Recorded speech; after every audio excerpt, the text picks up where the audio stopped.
ഏതെങ്കിലും ഒരു ദുരന്തമുണ്ടാകുമ്പോൾ നിരപരാധികളായ മനുഷ്യരെ ആരെങ്കിലും കൊന്നു തള്ളുമ്പോൾ അവിടെ വോട്ടിൻ്റെ എണ്ണം നോക്കാതെ അല്ലെങ്കിൽ അത് മുതലാക്കുന്നതിലൂടെ മറുവശത്ത് കിട്ടുന്ന ഗുണം നോക്കാതെ എങ്ങനെ വേണം അതിനോട് പ്രതികരിക്കാനെന്ന് പലപ്പോഴും ലോകം കാണിച്ചു തരാറുണ്ട്. അതോടൊപ്പം തന്നെ ചില ക്രൈസ്തവ ചാനലുകളിൽ ഈ പല സ്ഥലങ്ങളിലെയും പ്രാദേശിക ഏറ്റുമുട്ടലുകളിൽ മനുഷ്യരെ പലപ്പോഴും കൊല്ലുമ്പോൾ അതിൻ്റെ ജാതിയുടെ കണക്കൊക്കെ പറഞ്ഞ് 20 പേരെ കഴുത്തറുത്തു കൊന്നു എന്നൊക്കെ പറഞ്ഞുള്ള വാർത്തകളും കാണാറുണ്ട്. ഈ മനുഷ്യനെ ദ്രോഹിക്കുമ്പോൾ എങ്ങനെയാണ് നിലപാടെടുക്കേണ്ടതെന്നുള്ളതിൻ്റെ ഒരു തെളിവായിരുന്നു നമ്മുടെ ന്യൂസിലൻഡിൻ്റെ പ്രധാനമന്ത്രി ജസീന്ത ആർഡൻ ചില സന്ദർഭങ്ങളിൽ ലോകത്തോട് കാണിച്ചു തന്നത്.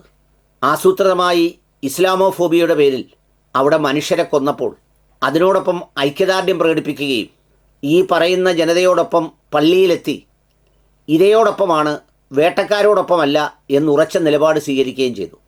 ദേ ഇപ്പോൾ ഫ്രഞ്ച് പ്രധാനമന്ത്രിയും സമാനമായ ഒരു നിലപാട് സ്വീകരിച്ചു. ഒരാൾ ഇരയാക്കപ്പെടുമ്പോൾ എണ്ണത്തിൽ ഇരയാണോ വേട്ടക്കാരനാണോ ലാഭമെന്ന് നോക്കി എണ്ണത്തിൽ കൂടുതലുള്ളവനോടൊപ്പം കൂടിയാൽ ആ എണ്ണം ഗുണപ്പെടുമെന്ന് കരുതുന്ന, അങ്ങനെയാണെങ്കിൽ വേട്ടക്കാരനെ മൃദുവാക്കാം എന്ന് കരുതുന്ന, വേട്ടക്കാരനോടൊപ്പം നിൽക്കുന്നതാണ് ലാഭമെങ്കിൽ ഇരയെ തള്ളിപ്പറയുന്ന സംസ്കാരം സ്വീകരിക്കുന്ന ലോകക്രമത്തിൽ ഫ്രഞ്ച് പ്രധാനമന്ത്രിയാണ് സമാനമായ ഒരു സംഭവത്തിൽ തൻ്റെ നിലപാട് നമ്മുടെ ന്യൂസിലൻഡിൻ്റെ പ്രധാനമന്ത്രിയെപ്പോലെ കാണിച്ചത് എന്നതാണൊരു പ്രത്യേകത. ഫ്രാങ്കോയിസ് ബെയ്റോ എന്ന് പറയുന്ന ഫ്രഞ്ച് പ്രധാനമന്ത്രി ഒരു ഗ്രാൻഡ് മോസ്ക് എന്ന് പറയുന്ന ഫ്രാൻസിലെ പള്ളിയിൽ വെച്ച് മാലിക്കാരനായ ഒരു വിശ്വാസിയെ, ഒരു മുസ്ലിമിനെ ഒരാൾ കൊല്ലുകയുണ്ടായി. ആ കൊന്നത് ഒരു ഫ്രഞ്ച് പൗരനാണെന്നാണ് പറയുന്നത്. അയാൾ ഇതുവരെ കസ്റ്റഡിയിൽ കിട്ടിയില്ല. പക്ഷേ പള്ളി വൃത്തിയാക്കുന്ന ജോലിയിൽ ഏർപ്പെട്ട ഒരാളായിരുന്നു ഈ മാലിക്കാരൻ. അയാൾ പള്ളിയൊക്കെ വൃത്തിയാക്കിക്കൊണ്ടിരിക്കുന്നതിനിടയിൽ അത് പൂർത്തിയായ വേളയിൽ യാതൊരു പ്രകോപനവും കൂടാതെ പള്ളിക്കകത്തേക്ക് കടന്നു കയറി ഈ മാലിക്കാരനായ ചെറുപ്പക്കാരനെ അങ്ങ് വകവരുത്തുകയായിരുന്നു. ആ വകവരുത്തിയ സംഭവവുമായി ബന്ധപ്പെട്ട് ഫ്രഞ്ച് പ്രധാനമന്ത്രി ചെയ്ത നിലപാട് ഈ നടന്ന സംഭവം ഇസ്ലാമോഫോബിയ ബാധിച്ച ക്രൂരമായ ക്രിമിനൽ പ്രവൃത്തിയാണെന്നും അതുകൊണ്ട് ഇരകളോടൊപ്പവും അത്തരത്തിൽ വേട്ടയാടപ്പെടുന്ന ഇസ്ലാമത വിശ്വാസികളായ ഫ്രാൻസിലെ മനുഷ്യരോടും മാപ്പ് ചോദിച്ചുകൊണ്ട് രംഗത്ത് വരികയും ആ വിശ്വാസത്തോടും അവിടുത്തെ ജനങ്ങളോടും ഐക്യദാർഢ്യപ്പെട്ടുകൊണ്ട് പ്രകടനത്തിനും പ്രതിഷേധത്തിനുമൊക്കെ അവിടെ നേതൃത്വം നൽകുകയും ചെയ്തു എന്നതാണ് അതിൻ്റെ ഒരു പ്രത്യേകത. ചിലരൊക്കെ കഴിഞ്ഞ തെരഞ്ഞെടുപ്പിൽ നമ്മുടെ മാത്യു സാമുവലിനെ പോലെയൊക്കെയുള്ള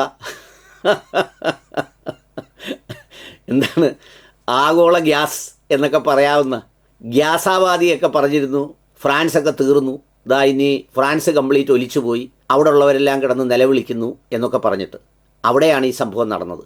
ഈ സംഭവം കൃത്യമായി പത്രസമ്മേളനത്തിൽ ഇത് ഇസ്ലാമോഫോബിയ കൊണ്ട് സംഭവിച്ചതാണെന്നും അവിടെ ഫ്രാൻസിലൊക്കെ ജനസംഖ്യ വളരെ ന്യൂനപക്ഷമാണ് മുസ്ലിങ്ങൾ, അവരെ തള്ളിപ്പറഞ്ഞ് വലതുപക്ഷ തീവ്രവാദത്തെ ആളിക്കത്തിക്കുന്നവരവിടെയുമുണ്ട്.